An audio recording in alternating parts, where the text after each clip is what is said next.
So, what is this about? I don't remember. I'm really good at this. Hi everybody, my name is Kelsey and we're about to get very, very nerdy with my April haul.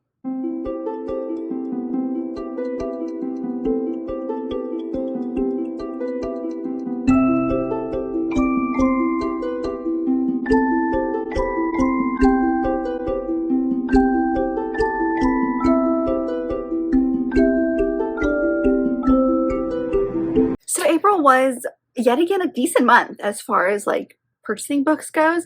I have not very many to show you. So like February, I did pretty good. Everything that's in this haul is either a pre-order, came from a subscription box, or was gifted in some way, I think except for one thing.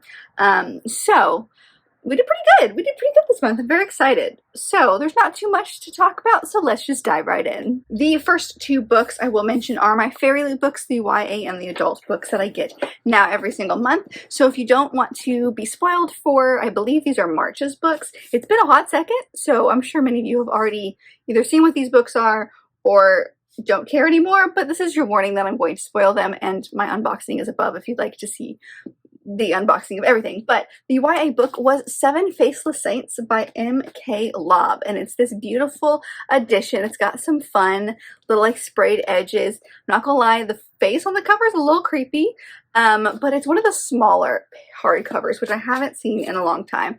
The under the dust jacket is just beautiful as always, and then the hardcover is just stunning. And that's what we expect from our Fairy Loot books, honestly. At this point, they're all just beautiful. So the synopsis of this, I'm not going to lie, is a little confusing on some of the details. So as always, I will leave everything linked down below if you'd like to check out a full synopsis that's going to explain it much better. But this book follows our two main characters, Roz and Damien, and it takes place in this city that is ruled by what's called the Seven Faceless Saints, or the disciples of the Seven Faceless Saints. I'm not sure if it's like a cult that rules everything, or if it's like the military in some way, but everything is ruled, and the people who have magic are the ones who like live kind of on top. And so Roz basically infiltrates a system to kind of spy. I think she infiltrates the military, and Damien is a young captain in said military, but they have had a history in the past. And so they end up having to team up because a disciple ends up getting murdered, and the two of them are tasked with kind of figuring out what's going on. So second chance romance of sorts is what it's giving me the vibe of. It's giving me vibes, just based on the synopsis, of like Crescent City, and how that one was also about two people who were teaming up together to solve a murder in some way. So I'm very interested to see where we're going to go. I believe this is the first in a series, but I haven't heard anything about this until I got it in Fairy Loot. For some reason, the YA books, I rarely actually know what they are, but that is the book that we got in our YA box. And the book that was in the adult Fairy Loot is one that I'm very excited about. I've had my eye on it for quite a while, and I probably should have guessed that it was going to be in a Fairy Loot, and that is The Foxglove King by Hannah Whitten. This is again the first in a series. I'm obsessed with these sprayed edges and all the floralness of this, because I don't know if you could tell by me, I'm obsessed with floral things. I love all things floral and fun. So this is a fantasy romance, which is exactly what I'm feeling right about now. So this book follows our main character, Lore. She has a magic that ties her to death, and it's a high commodity in the city that she is trying to kind of run away from, but needs to be there for said magic. And so for about 10 years or so, she has been running poisons for the city's underbelly, and ends up accidentally, something goes wrong and she ends up getting caught by the king. And so she's like, this is it, I'm gonna die. But he has other plans for her, and he basically like thrusts her into the high society court. And so it sounds like possibly love triangle, I'm not sure, because she's guarded by a guy named Gabriel, who was a duke turned monk, and then you've got another guy named Bastian, who is the king's ne'er-do-well heir. And I think it's just her surviving in this court. I know there's going to be way more to it than that. Once I read it, I'll probably have a better idea of how to explain it to you, but it sounds like she has magical abilities that everybody wants, and she's just trying to survive a court, which is honestly all of the things that I love in fantasy romances. So I'm very excited about that. But those are my two Fairy Loot fancy books. The next book is a pre-order special edition that I bought from Fairy Loot that has finally come in the mail. I think it was delayed a little bit due to shipping, but it's here and I finally have it. And that is A Very Secret Society of Irregular Witches, and this is by Sengu Mandana. This is one that I read earlier this year. I believe I read it in January, and I read it for a vlog, so I'll leave that vlog linked above if you'd like to check it out. But I finally have this beautiful special edition, which is all nice and purple. Look at those ombre pages. I'm obsessed. And then, of course, it's beautiful on the hardcover as well. So this is one that I had the arc of and read and fell in love with it so much that I bought the special edition because, first off, it's purple, which is my favorite color. I'm obsessed with all things purple. This just looks like fun, and I didn't actually have a copy of this. And then I read it, and I needed a copy of it, so it worked out well. This book is just cozy fantasy vibes, and it was so much fun, and I loved it, and I want to reread it. And as you can see, I went through and tabbed all of the things that I loved about it, so that was fun to go through and kind of reread my sections again. But I just really, really loved this book. So I'm going to read part of this even though I know what it's about because I think describes it really, really well. So our main character is Mika, and she is a witch, and it takes place in Britain, and she says that she abides by 3 rules: hide your magic, keep your head down, and stay away from other witches. So the witches in Britain kind of meet, I think, every few months or so, basically just as a check-in, make sure everyone's good, there's nothing new that's going on, and make sure everyone is doing what they're supposed to. Besides that, she really doesn't have any connection with the outside world. She is orphaned like all witches are, and she moves very, very quickly from place to place. She only stays in a place for a few months. And so her outlet, if you will, is that she has the equivalent of a YouTube channel, and on this channel she presents herself as a witch, and she actually is doing magic, but of course a viewer thinks that she is pretending to be a witch. It's like a whole aesthetic. But she gets this very, very interesting message from someone after seeing her channel that basically says, hi, we have 3 witches, little children witches, and they need some guidance, please help. And so she ends up going to this house and training these 3 witches, and at this house there's a bunch of people. It's a very found family vibe. You've got the groundskeeper, his husband, you've got the cook, and then you've got the librarian named Jamie. And Jamie's basically the one who has raised them for a lot of their lives. And so she and Jamie butt heads a lot of the time, but she is there to basically help the witches control their magic because they are not doing so well in doing that. And in doing so, having her kind of find a place to stay. It's super, super, super cute. I love everything about this. I love the relationship. I love the found family. It gives me that TJ Klune book, Cerulean Sea vibes. That's exactly what this is, and I think it's amazing. So I had to get my own copy, and I finally have it, and one day I will reread this because it was just so good. But look how beautiful. So beautiful. I then picked up a special edition of Choosing Theo by Victoria Aveline. This is a new hardcover edition, kind of library bounding. They have started creating these discrete covers, and I really enjoyed this so much that I wanted to get my own copy. But also the author has started putting out some page overlays that fit for the hardcover. So I got the hardcover of the first book. Have I finished this series? No, I've only read the first one. So this is the one that's out, so I went ahead and purchased one because I just think it's stunning. I'm obsessed with this book. I've already read it, but I just needed my own copy. This book I read back in October. It's an alien romance, and I very, very much enjoyed it to the point of it's now one of my faves, and I just had to get my own copy. But this book follows our main character, Jade, and Jade basically gets abducted and taken to this other planet, and on this planet there are a bunch of rules that people have to follow, and this planet is suffering from the lack of women, basically, and they really, really, their race is dying out. Their race is called the Clacanians, and it's basically not dying out, but it's starting to die out. And so in order for her to kind of stay on the planet, she has to abide by their rules, which basically means that she needs to get married, and their marriages last for only about 3 months unless you choose to continue them. So Jade's not too happy about this, but she decides to play along until she can find a way back to Earth.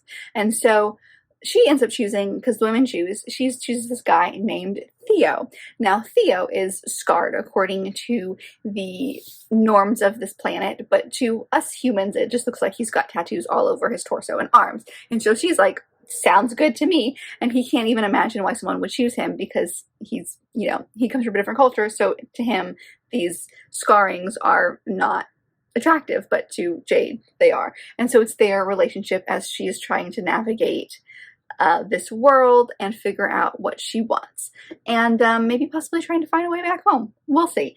It's beautiful. I loved it. It's definitely, I forget that it's an alien romance a lot of the time, I'm not gonna lie, because there's nothing weird described about the characters. They are humanoid in every aspect except for they are just generally bigger boned people than humans are.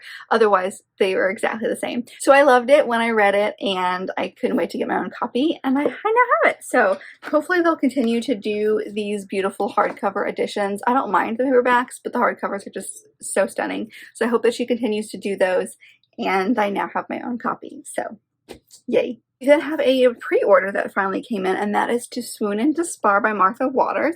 This is the 4th book in the Regency Vows series. I have the other 3 right here. So I have really been enjoying this series. I think her writing is really, really fun and funny. I read the 3rd one, I believe earlier this year, if I remember correctly. So I'm really excited about this one because this one gives me like Marriage of Convenience, yet also rom-com vibes. So this follows our main character, Viscount Pinvale. I can't remember his first name, but he goes by Pinvale.